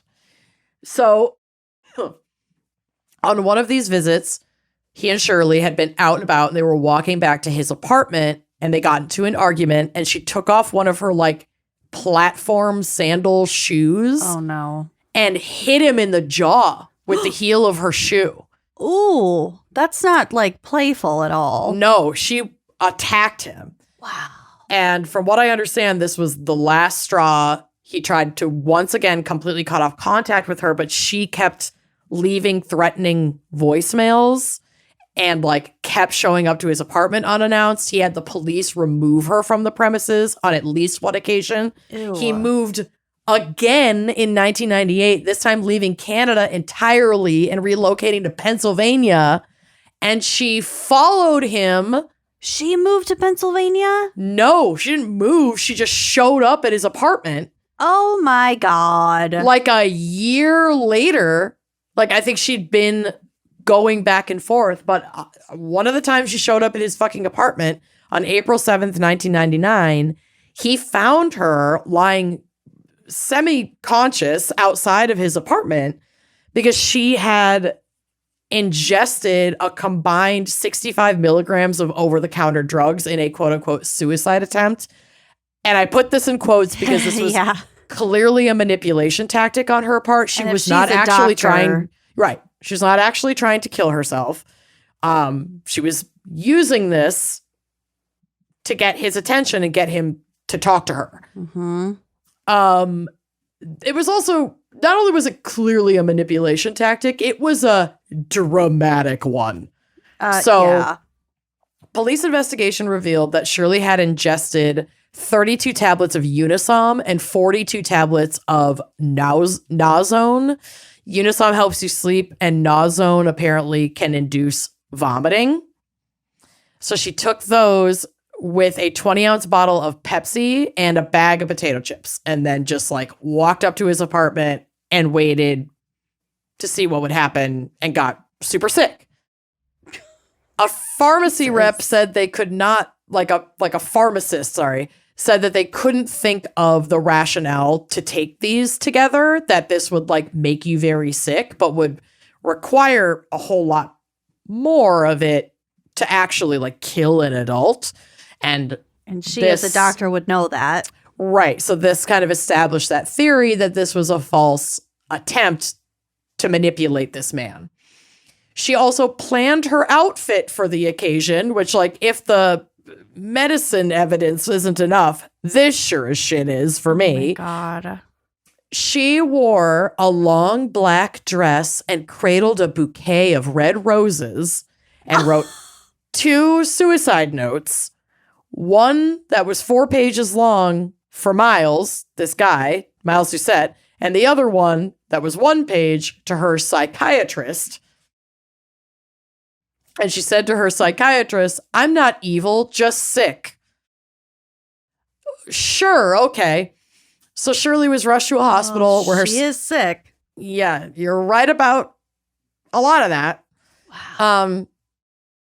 She's taken to the hospital. Her stomach was pumped. She's monitored while she recovers. And the following day, Miles Doucette reports receiving a voicemail from a female caller who stated, quote, "Dr. Turner died last night." Like Shirley died. But Doucette said it sounded like Shirley trying to disguise her voice, calling and saying she was dead to like see how he would respond, see what his reaction was. This is also, probably the only time we're going to be like, well, look what she was wearing. Yeah. It's so dramatic. And it also just shows like all the premeditation to the moves that she's making. And that these things are curated and thought out by her. This isn't just the most dense manipulation that you could possibly think of. She fucking knows what she's doing. She knows what she's doing. So that's where it's like, did you see what she was wearing in this context? That evidence is applicable here. So she's not dead. Spoiler alert. She's very much alive. And despite all of this, she still officially becomes a doctor around this time. So she's able to, she's at that point in her residency where like she's a doctor. She's able to practice medicine. And she was working as a resident at a teaching hospital from 1998 to 2000. And while she was there, she did get a lot of professional criticism. Her supervising physician stated that she would become, quote, quite hostile, yelling, crying, and accusing me of treating her unfairly whenever she was like corrected or criticized in any way. During her remedial second residency period in early 2000, Shirley Turner missed 9 days of her 3-month rotation and falsified clinical reports. A patient of the clinic refused to return after an encounter with her. Oh. Was like, "I'm never fucking coming back to this clinic as long as she works here. I won't do it." And the staff became, quote, so concerned about Shirley Turner's approach to confrontation and the truth that we would never give her feedback or hold any major discussion with her alone. People were afraid to talk to her one-on-one. They always wanted to make sure there were other representatives and witnesses there. They were scared of her. Probably a smart thing. Yes, very smart. But also, why you would never... Can you imagine working with that person? I don't know. Especially in a clinical setting where your primary obligation is to take care of people. Right.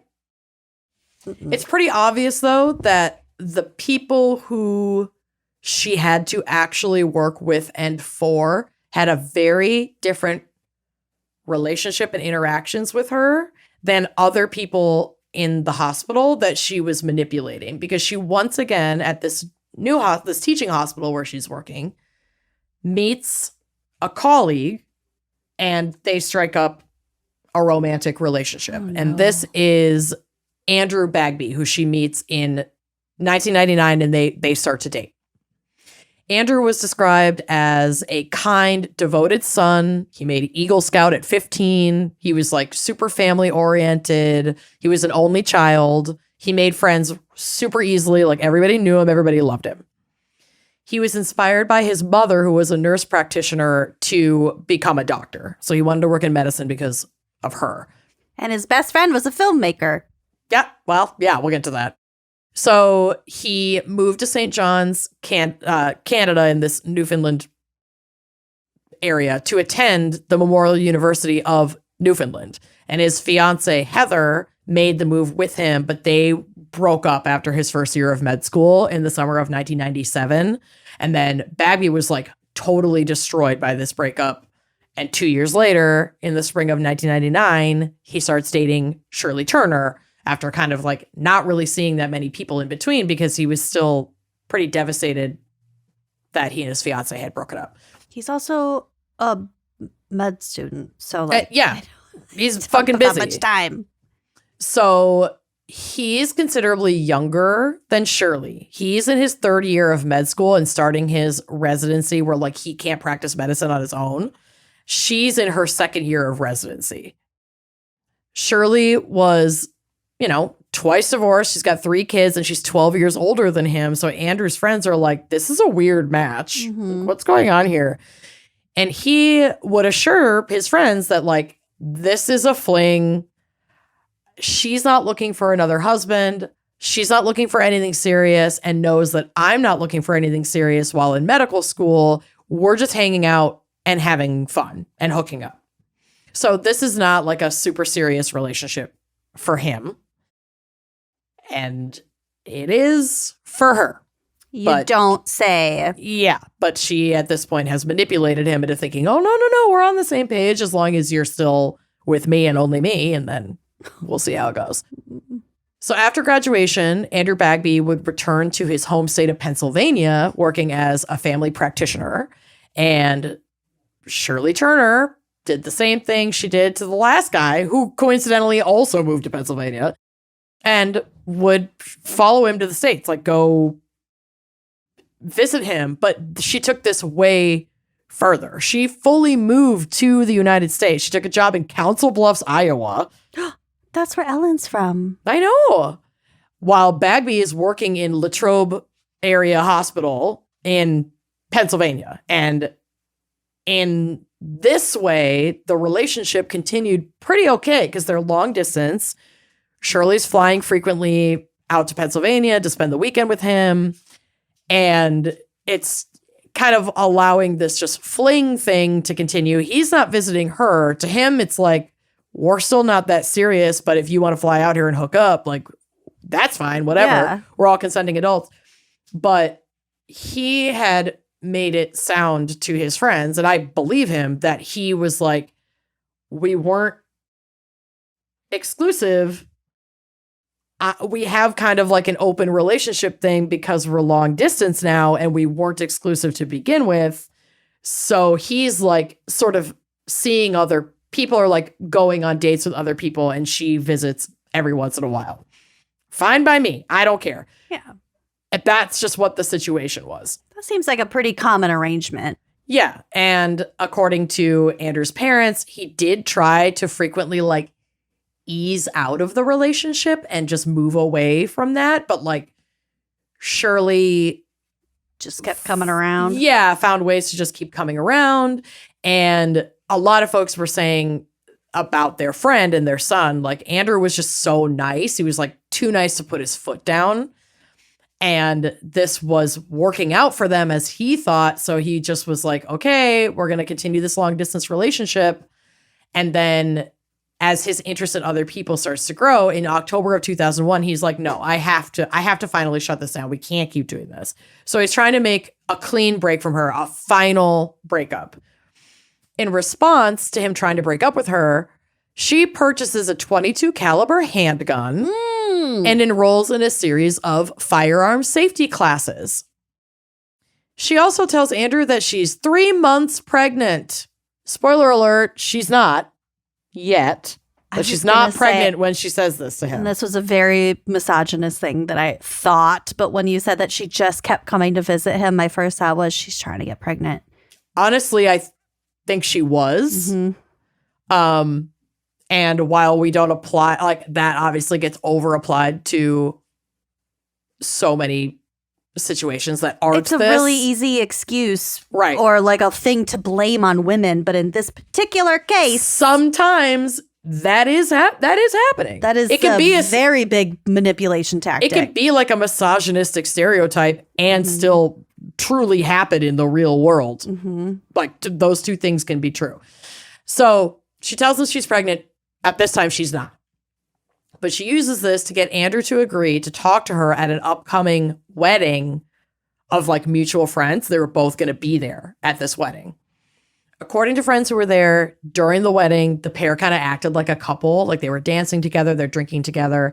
And it was suspected that either this night or in culmination or like in tandem with this event, this was when she does become pregnant with Andrew's child. And that they reconciled somewhat on this weekend of the wedding. And it's very likely that that's the weekend that they had sex. But Shirley wanted more than Andrew was ready for. And Andrew didn't know that Shirley was pregnant for real. He's still thinking she's pregnant from this lie that he had told her. And now she's like, oh shit, I really do need to get pregnant because he's going to find out that I'm not actually pregnant. And at the same time, Shirley is getting more and more suspicious that Andrew is getting serious, or at least seeing a specific person at the hospital that he works, a radiologist, a female radiologist that he works with. So Shirley goes after that woman. Because it is the other woman's fault. Always. Leaving messages and anonymous phone calls, but they're all from Shirley Turner's cell phone. And she's leaving messages saying that she should ask Andrew Bagby about the, quote, beautiful blonde lady doctor that he's been seen with. And that Dr. Bagby hurts people.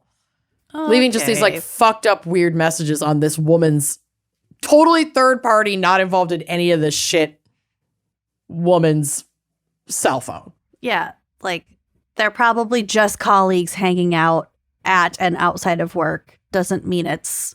And even if it is. And I think that they were seeing each other. I really do. But like... Great. Bagby had been like, no, we're not together. Like we hook up, but we're not exclusive. So I can see whoever I want. And he had told friends that he had told Shirley that. So this wasn't like him being sleazy about it. And, you know, even if it was, you don't have to be a fucking perfect victim. But like she was manipulating the situation and was pissed that like she's a fucking pick me and he is still hanging out with this radiologist. And so because she is not a good fucking person, she goes after this woman who has nothing to fucking do with her shit. It's very frustrating. So things escalate from here real fucking fast. So I'm going to go into more like a timeline bullet point mode to try and cover all this shit because it's a lot. Make it as clinical as possible because this shit fucks me up. Yeah, yeah. On October 26th, Shirley went to spend the weekend with Bagby. November 3rd, she admits to lying about being pregnant in an effort to keep him in a relationship.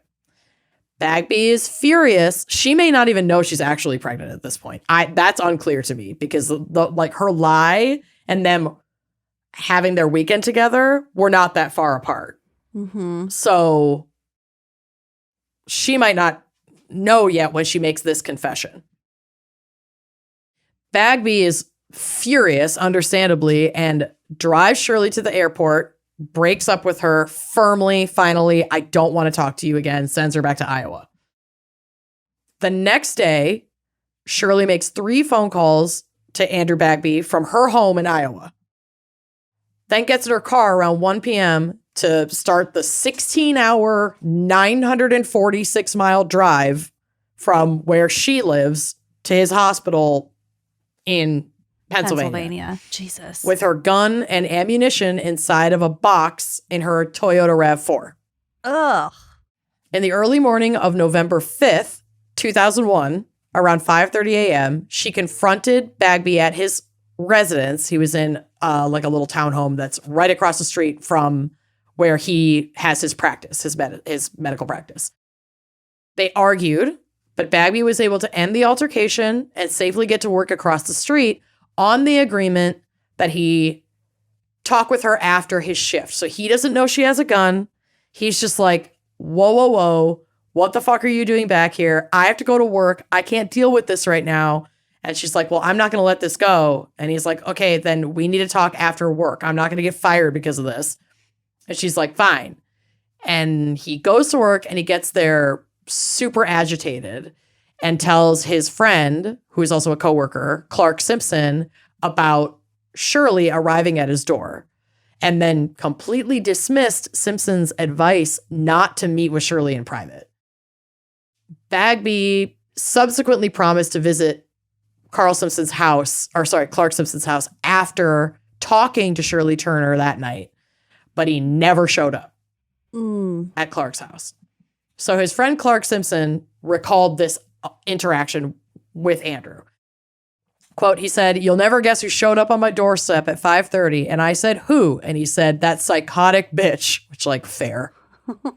And I told him, I said, you know, Andrew, when I break up with somebody and put them on a plane and send them 1,300 miles away, it's a little shorter than that, but so I said, they knock on my front door. I'm going out the back door and I'm calling the police. He said, what do you mean? I said, Andrew, I said, be serious. Nobody drives 16 hours after you've just broken up with them. I said, do not meet her in private. He said, what can happen? And told Simpson that he had agreed to meet Turner in a nearby park. He told Simpson that he would meet up with him after, saying, well, it's 4:30 now. I'm meeting her at 6, 7:30, I'll be at your house. And as we know, he didn't ever make it there. Bagby's body was found the next day in a day-use parking lot at Keystone State Park in Derry Township, Pennsylvania. Nearby his vehicle, and still wearing his scrubs from the day before. So his car is there. He's in the parking lot just outside of his car. He had been shot 5 times in the face, the chest, the buttocks, and the back of the head with CCI 22 caliber bullets. So it's theorized that she'd taken the gun out in the car while they were talking, pulled it on him, and he opened his door and was trying to run away. And she kept shooting at him, got out, and finished him by shooting him in the back of the head. Because the final bullet that killed him was from close range. And in the back of the head. Yep. While he was already on the ground. Yep. Ugh. A man walking through the area on November 5th, the day that this happened, did report seeing a Toyota Camry and an SUV parked in that lot. He said he saw 2 cars about 10 minutes after Bagby had made his last phone call to his friend Clark Simpson, being like, yeah, I'm at this park. I'm meeting her here. I'll see you around 7:30. So none of this shit had gone down yet. But when he walked by the following morning, this guy takes his morning and evening walks around this park. On November 6th, he said he saw just the Camry, which was Bagby's vehicle, no SUV, and then Andrew Bagby's body in the parking lot, and he called it in. Authorities believed the SUV had belonged to Shirley Turner, who they say owns a Toyota RAV4. On November 6th, according to records tracked by authorities, a lot of like cell phone records, Shirley Turner was driving back to Council Bluffs, a roughly 16-hour, 900-plus mile trip. They also tracked her movements between Iowa and Pennsylvania through cell phone records, like over the course of when this crime took place based on like his time of death, etc. So acting on statements by Clark Simpson and others, the Pennsylvania State Police contacted Shirley Turner. Despite her claim to have been in bed sick on November 5th, cell phone and internet records showed that she had made cross-country calls both to and from Latrobe, where Andrew was working, accessed eBay and Hotmail from Andrew Bagby's home computer. eBay and Hotmail. Yep. Jesus. And used his home phone to call Iowa, to call the hospital she worked at and tell them she was homesick. They didn't even know that she was here. Fucking idiot. Yeah, I mean, She's I'm a glad she was so moron. fucking dumb about this shit so that she could be brought to justice, but spoiler alert, she kind of wasn't brought to justice. But yeah, there's a lot of evidence here. When confronted with this evidence, she claimed that she met with Bagby at Keystone Park, but that he had put the gun in his trunk. So she had told, this was weird. She had told her shooting instructor that her gun had been stolen. So she's trying to like cover up that this was her gun. Mm-hmm. Then she kind of walks that back and is like, well, yeah, I had that gun, but I'd like given it to him. Like he took it. It was in his trunk. And so it's almost like she was trying to set up something that I think she was going to try some manipulation shit based on her former tactics and be like, yeah, he took my gun. He was going to kill himself or kill me. Like he was angry with me because I had told him I was pregnant. Like it's obvious that she's just trying to fucking poke holes in his credibility and yes, make herself the victim for her defense. Investigators interviewed Turner's shooting instructor, who explained that her handgun ejected live rounds during sessions. So they collected those casings and compared them to the rounds in the casings that they had picked up at the scene. And they were a match. Mm-hmm. Other evidence included the lot number on a box of condoms that was found in her Council Bluffs apartment, matching a box that was purchased by Andrew Bagby in Latrobe, Pennsylvania, on the night he broke up with her. He broke up with her, he dropped her off at the airport, he went and purchased some condoms, probably in anticipation of a planned date with the radiologist, and then went home. And those condoms that he bought after driving her to the airport are the ones she stole from his apartment and has in her apartment after he's dead. So obviously she was there. Mm-hmm. And obviously she was there in the timeline that he was killed because she grabbed them after he dropped her off at the airport. Yeah. They also found that she had printed MapQuest directions from her place to Latrobe. Okay, I know this was in the early aughts, but this just seems so boomery. I know. It's like where you would clip it to your rear view. I have such distinct memories in our car of that shit. Yeah. Mm-hmm. Totally. And read the turn-by-turn instructions. While you're driving. It was a 2-dimensional version of actual like navigation that we use on our phones now. It wasn't the exact because same spot. My parents didn't use the map. They printed the written directions and would follow that. That's not what the I'm map. saying. The turn by turn. Oh, yeah, but they would have to read right it here. themselves. Turn left here. No one was reading it to them. I can't believe any of us survived. Let's just be honest about that. Me too. We should all be dead. Anyway. But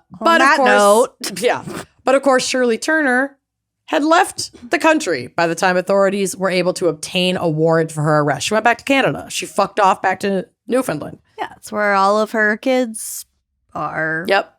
And where not a warrant for her arrest is. Yeah. So when records showed that she had indeed driven from Iowa to Andrew's neighborhood the day of the murder and then returned to Iowa, she's formally charged. All this other evidence they had. But now she's gone, and there needs to be an extradition hearing because she's back in Canada, and this takes weeks. She would later claim that she just left because she had to see her son, who was in the hospital due to a car accident. But even I her care so much about my kids all of a sudden. Right. But even her son, who at this point is an adult living on his own, was surprised to see his mother, given how absent she'd been in his childhood. Wow. So she shows up and starts to try to like suddenly reform a relationship with him, probably because she has nowhere the fuck else to go and she's wanted for murder in the US. She also told Andrew Bagby's mother that she didn't intend to ever return to the United States. So that made it clear to the US that like they're going to have to do a full extradition because she's not fucking coming back. During this time, Turner announces that she is verifiably pregnant with Bagby's baby. His poor fucking parents. Oh, yeah. We'll get to the parents. Bagby's parents. Zachary Andrew Turner, so yes, this woman named her baby after the man she murdered, was born on July 18th, 2002. Andrew Bagby's parents moved from the States to Newfoundland to attempt to be present grandparents to their grandbaby that never got to meet his father, their son. It's so fucking heartbreaking. And we're anticipating that someone would need to have custody of Zachary depending on the outcome and duration of the trial against Shirley. Shirley, of course, tried to block their access to Zachary at every turn. And they were able to. And they're just trying to make it easy as possible to get custody of their grandson. Because their mother is arguably going to prison. I can't believe they can fucking look her in the face, let alone be in the same. She put them fucking through it. It's wild. They were finally able to negotiate a supervised 1 hour a week visitation. And they had to be searched, like frisked every time because Shirley Turner claimed that she feared they might harm Zachary. They might harm Zachary. Yep. Cute. I mean, I can't even begin to fathom the rage and emotion of having to face and be nice to the woman who murdered your son just so that you can continue to see your grandson and have custody of him if she is convicted. And so they have to play nice with her. Yeah. Or they're fucked. At this time, they're going through some sort of extradition process back to the U.S. so she can stand trial, or is that already like happening? I think the trial has begun at this point, but I think it's in Canada for some reason. I'm a little fishy on that, and I just kind of focus on like the more emotional aspects of this than those exact logistics. But this begins with that process and extends through all of these processes. And they're in Newfoundland when this happens. So they must have had something happen where she was maybe this was the extradition and then this was to send her back to the States. I'm a little foggy on that, but either way, they've moved up there. They're around for the duration of all of this that is to come. So David Turner, David. Oh my God, I'm sorry. Bagby. Okay. So David Bagby, Bagby is Andrew's father. Oh, okay. Who's now up there. He said in an interview about this whole situation, like being fucking frisked and getting an hour a week with their grandson in the beginning. He said, quote, "That's about as hard as it gets. My blood pressure, I just cringe facing that bitch and having to be civil to her," which again, fucking fair. Yeah. So Turner, but now it's November of 2002. Turner has been put in jail and Zachary has been placed with his grandparents. A Canadian judge ruled that a properly instructed jury would likely find Shirley Turner guilty. And here we go, ordered her incarceration while awaiting a decision from justice officials to surrender her to the United States, which takes a long time. So okay. So she this is part wasn't- of the extradition. Yes, this is all leading up to a trial in the U.S., but she wouldn't even be heading down there until the U.S. gets their shit together. So the judge in Canada is like, yeah, but you got to stay in jail while you're waiting for all this. So she agrees that the Bagbies are allowed to have custody of Zachary, but she required that they bring him to visit her in jail once a week and that they had to accept her daily phone calls, and they complied. So they're trapped in Newfoundland. They can't leave because they have to visit her once a week. They can't go visit With the baby. Yep. They can't go take the baby to visit their family in the States. They have to just stay. They're being held hostage too. Yeah, and they did. They stayed. Yeah. Once Shirley is behind bars and the Bagbies have custody of Zachary, these daily phone calls start, and the Bagbies are super smart, so they were recording all of them. So I do have an example to give you an idea of like the fucking madness they were dealing with from her, like the manipulation. And remember, they're having these conversations with the woman who murdered their son and effectively stole their grandchild from them. And this is how she's talking to them on the phone. So Shirley says they're discussing like holiday gifts for Zachary. I don't know what to give Zachary. Some of those frames, even at the dollar stores, will say like there'll be little sayings on them. And Kate, Andrew's mom, says, right. And Shirley says, if you want to say mommy and daddy on a frame and stick a picture of me and Andrew in it, I don't know. Kate says, right. Oh my God. Shirley says, or what about the one of me and Andrew? Did you have anywhere to put that? Or like she had given her a photo of the two of them together. Ew. Kate says, not yet. And Shirley says, not yet. Do you feel all right about putting that up? And Kate says, not quite yet. Like, I do not want to put up a framed photo of my son that you murdered with his murderer. And she's on the phone being all like, oh, what if we do this? And, oh, you haven't put that up yet? Like, no, I haven't fucking put that up. No. Put it in a frame that says mommy and daddy. It sends shivers down my spine. And you get a lot more are being very civil about this. Yeah, and you get a lot more of that footage and those phone calls and just that dynamic in the documentary. I can't believe they didn't lose their minds. Yeah. 2 months later, so she's in jail for 2 months. Shirley Turner petitioned to be released on $75,000 bail. At the hearing, the judge would rule that, quote, there's no indication of a psychological disorder that would give concern about potential harm to the public generally as her crime. While violent, was specific in nature. So they essentially said, you're not a danger to society as a whole. You went after this one guy and he's gone. So yeah, we can let you out on bail. And then you can see your son. As Kate Bagby described it, she said, quote, I had to sit in the back of the courtroom, while Judge Green said to her, I'm so sorry, Dr. Turner, your life is on hold, and I know that the law is slow. And I wanted to scream, my son's life is on hold forever, and you have the audacity to apologize to this murderer while you're apologizing to her and letting her go home while she continues to wait for extradition. But my son is dead. I can't.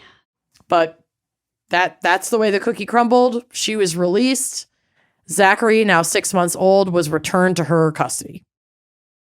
She entered into a brief relationship. I would say it's a hookup. This is July of 2003. She's hooking up with a guy she met at a bar in St. John's. Good. He broke off this new relationship after learning about her connection to the Bagby case. Oh, shit. In response, she made a total of 200 threatening phone calls to him over the course of the next month. Oh, my God. She also claimed to be pregnant by this man, although no evidence existed that this was true. Dude. This guy contacted the RNC, which is the Royal Newfoundland Constabulary, the cops, 3 times to complain about the harassment, which was a violation of her bail terms. But because the man didn't identify himself, he wanted to stay anonymous because he was like afraid of her.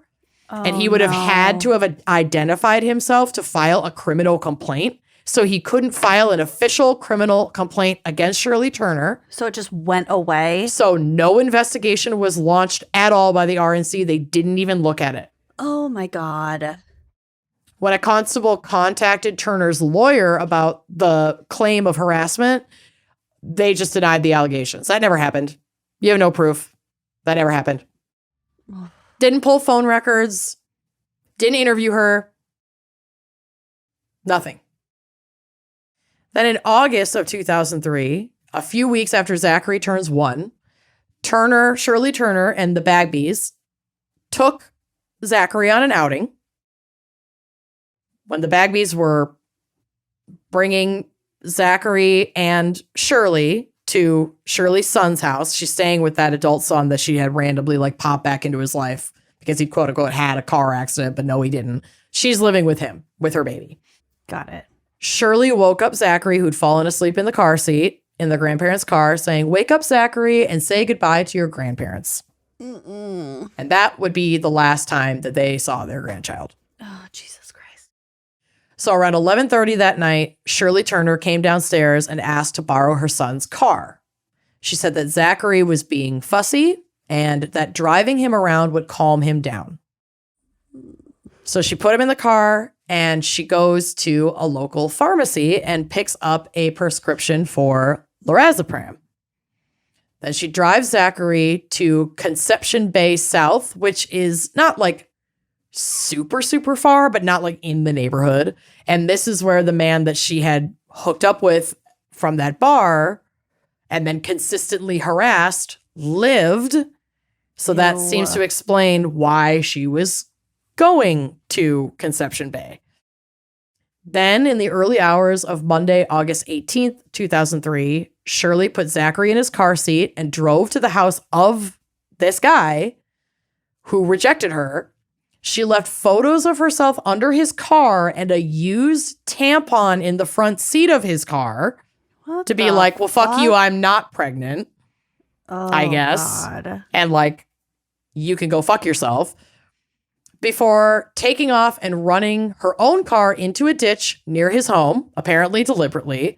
Police concluded that she was like trying to frame this man for a murder-suicide. Like she had come with proof that she wasn't pregnant or something. And he attacked her or some shit or like chased her and she drove into a ditch and then Where is Zachary? He's drove in the ditch with her? Yeah, in the car seat. He's okay at that point. But so she leaves her car in a ditch. From there, she walked a short distance to the coastline.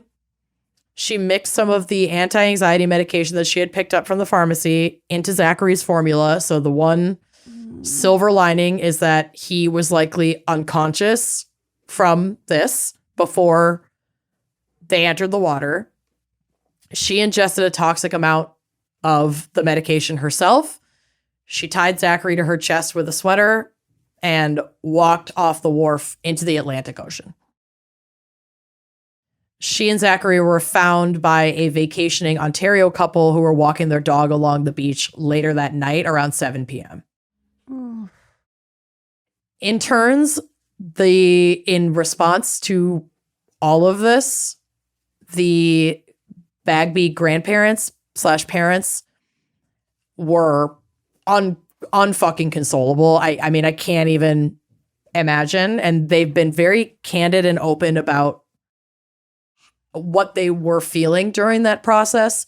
They talked about how they did consider taking their own lives. They'd lost their only son. They'd lost their only grandson. The circumstances were so heartbreaking. They didn't do that. They also admitted that they fleetingly entertained the thought of killing the judge that had released Turner on bail. David Bagby also confessed, or admitted, it's not a confession because he didn't fucking do anything, admitted that he had previously thought about killing Shirley Turner to protect Zachary because they were so terrified of her. figuring that at they least saw then right through her fucking bullshit, which apparently Yes. wasn't that hard to people who she wasn't trying to manipulate or impress. Yeah, and David like thought of kind of everything. He was like, I will kill her and I won't deny that I did it. I won't try to hide that I did it. I'll go to prison. And Kathleen, and my grandson Katie, will be safe. Yeah, Kate will raise Zachary and at least they'll be safe and free. And I'm sure that the guilt that followed Zachary's death, Yep. knowing that he didn't do that. this. Yeah. Because he felt it was wrong. And he also, they never could truly convince themselves that Shirley would actually hurt Zachary.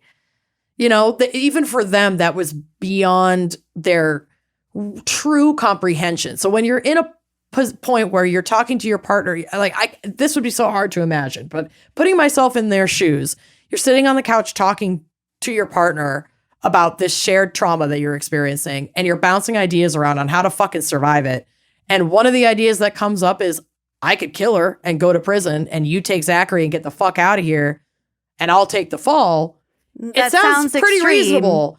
I mean, it sounds, but then in the moment you're like, oh my God, am I really saying we're not going to kill her? She's not going to hurt Zach. Like I can feel the conversation playing out in my own head, where it's like, I could do this. And then your partner or even you are like, no, that's too far. Sounds reasonable to me with hindsight. It is unconscionable what she did do. Tie a baby to her body and jump into the fucking ocean. Her own baby. Yes. Like, it's shocking. You can't even go there. You can't reconcile it at all. It's unimaginable. So I totally get what they're saying here. It's like, no, we didn't think she'd actually fucking do this. So obviously we didn't murder her. We're sitting right here in this interview. But despite all the ways they felt that they would really never be able to go on, and I could not blame them for one fucking moment if they had decided, no, we can't live with this, we're done. But they didn't. They stayed, and they focused on fixing the laws in Newfoundland, where they moved to try and protect their grandson. And they now live, because the system had so failed Zachary, and they just want to protect other children. If God forbid a scenario like this comes up again. 2 weeks after Zachary was murdered, the Bagbys, I don't know how they had the fucking stamina, capacity to do this, but they held a press conference and gave a very powerful speech about how the legal system had failed Zachary and that laws surrounding the bail system needed to be reevaluated. Due to their campaigning, Zachary's bill was passed, and there was a development of policy specific to children whose parents are charged with a violent crime to try and ensure their safety throughout the duration of a trial into sentencing or release. Although it would take years of work, on October 23rd, 2009, Scott Andrews, who was then a lawmaker in the Newfoundland and Labrador region, introduced Bill C-464, or Zachary's Bill, which would change the Criminal Code of Canada, all of Canada, to allow the courts to justify refusing bail to those accused of serious crimes in the name of protecting their children. And it was finally signed into law by Governor General David Johnston on December 16th of 2010. So in 2008, Dear Zachary, A Letter to a Son About His Father is the movie we were talking about, the documentary. That was released in 2008. It was written, produced, directed, edited, shot, and scored by Kurt Cooney, who was a very close friend of Andrews, like one of his best friends, and he was a filmmaker. And he had set out to make this film for baby Zachary so that he would grow up knowing who his father was. And in the process of making it, that second person, like, oh, Zachary, this was your dad. This is what your dad did. Oh. In the process of making this film, Zachary was murdered, and the project changed from a story like for a son about his father into a story for the world about the failures of the system that led to Zachary's tragic death and Andrews. And it's a really hard watch, but I do encourage folks to watch it because while I'll warn you that it will destroy you, It's really difficult to watch. it's really hard to watch, but I'm just reminded of like the case of the children adopted by the Hearts that we talked about in the Mommy Dearest episode. Like if we don't learn about and confront these failures, more children and families are going to be harmed. So like we have to talk about it a little bit, even though it's really fucking hard, so that we don't repeat these cycles and allow these things to happen to more innocent people and children. And so we all collectively see how fucking broken so many of our systems are. And yeah, we call fucking shit speak out when against we it. see it. Yeah, it's all of our responsibility. And I know that like this was primarily a Canadian case, but we don't have that many differences between us. And things like this certainly happen in the States. Murder happened. The first murder happened in fucking Pennsylvania. Right, in Pennsylvania. So it's just, yeah, it's just another really fucking hard case to talk about. And yeah, I saw that. I think that documentary I saw a long time ago too. Probably not the first true crime documentary I had watched, but like, you'll never fucking forget it. It's heartbreaking. That one and what happened to Aunt Diane. Oof, that one's rough too. That one's really rough. Really fucking That's rough. a good one though. Yeah, I mean they're all good, but but blame Cool. blame the fan picker if you're deeply traumatized, but also we're collectively going to carry that trauma together. These stories need to be told so that we can stop these cycles of this shit fucking happening again and burn down any and all systems that allow for this kind of shit to happen and rebuild them from the ground up. That's all I'm fucking saying. Just your, weekly call for rebellion. complete overhaul of the criminal justice system, Yep. etc. Revolution. It's fine. Sprinkle that in. Burn it all Fucking down A. and start over. Anyway, special thanks. Ugh. Thanks, Ash. You're a real asshole for picking that case. I haven't cried on an episode in a long time. I know. We've been ping-ponging back and forth on who cries. We didn't cry last week, but hopefully. No. I don't remember what last week was. Whistleblowers. Oh, no. That was fun. Yeah. I mean, yeah. Fun Anyway. for us. Definitely cried a little bit the last couple before Yeah. that. Anyway. I know. Ash. I'm sorry. It's a heavy mantle to carry, but I am trying to carry it with these fucking fan pics and the dark cases. Whoo, doggy. All of that said, speaking of dogs, I want to go to Newfoundland just to see some Newfies and some Yep. Labradors and also eat some delicious seafood. Yep. I hear the climate's beautiful. So yeah, thanks for sticking with us, and we'll see you next week. Bye-bye. I'm sorry.